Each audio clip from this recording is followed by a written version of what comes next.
John Lawson writes that parched corn subsisted on parched corn for above 100 miles. So he's eating this as his food source. He's dipping in, grabbing a handful and popping it in his mouth. They're grinding it up. They're cooking it into the form of mush. Many primary source documents note mush in the morning, mush with drippings, mush with pumpkins and squash. So it's repeated over and over. The Moravians kept copious detailed records, and they note that some of the food, the most common food in the backcountry in particular, would have been mush. The natives also shared how to process acorns with them. The red acorn was the best or preferred acorns. They would watch the squirrel storehouses and take those nuts out. When you steep the acorns over and over again, you help to remove the tannins, so you take the bitterness out. And then you dry it, grind it up, and they would use that to supplement the other meals they had, or just bake outright with it, just like the natives do. Sugar, when it comes out of the sugar cane in the period, is really, really dark brown. This is probably the closest you could get commercially in a store, Muscovado sugar. Very, very dark brown. In the refining process, it's washed repeatedly over and over again, and you end up with white refined sugar in a hard loaf, a sugar loaf. It's a very expensive item to acquire in the colonial period.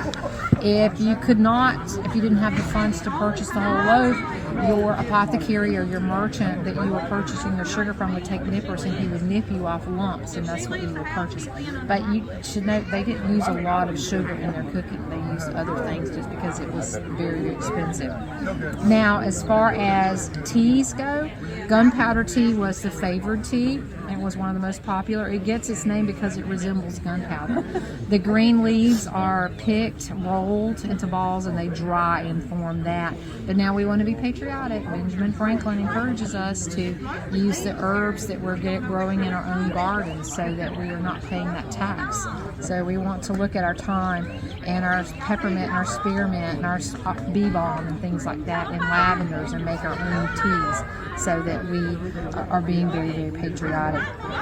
Carolina gold rice is being grown and cultivated in the period. It makes us hyper wealthy, along with, this is not a food, but I bring it, indigo. Eliza Lucas Pinckney has perfected that growing process, and we are shipping this out, and we are the wealthiest colony at one point in time during the period because of these two items. Thomas Jefferson writes about this. It is just a magnificent rice, and you can buy it now. It's being grown again in South Carolina. I challenge you to try it. The flavor is unbelievable. I was going to say, it looks like we could eat it now. It's just really, really, really good.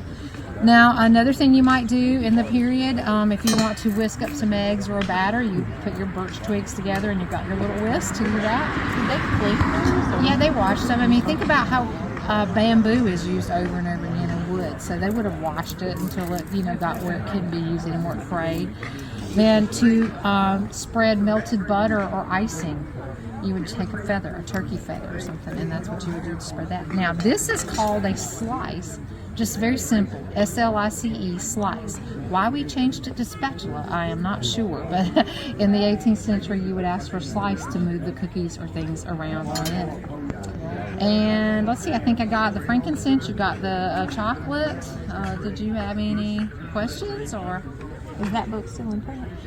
I am not sure. They did have it in the bookstore at one time, but it's not. I got a second copy off of eBay because I keep a copy in my demonstration box. But it's great. She has amazing research and recipes. She actually has a series of books that she's put together that are about the Carolinas and K-Moss. So you can get it on eBay. It's wonderful. She talks about the backcountry and what it was like and the foods, and gives you lots of primary source quotes so you can see firsthand what it was like for people traveling through.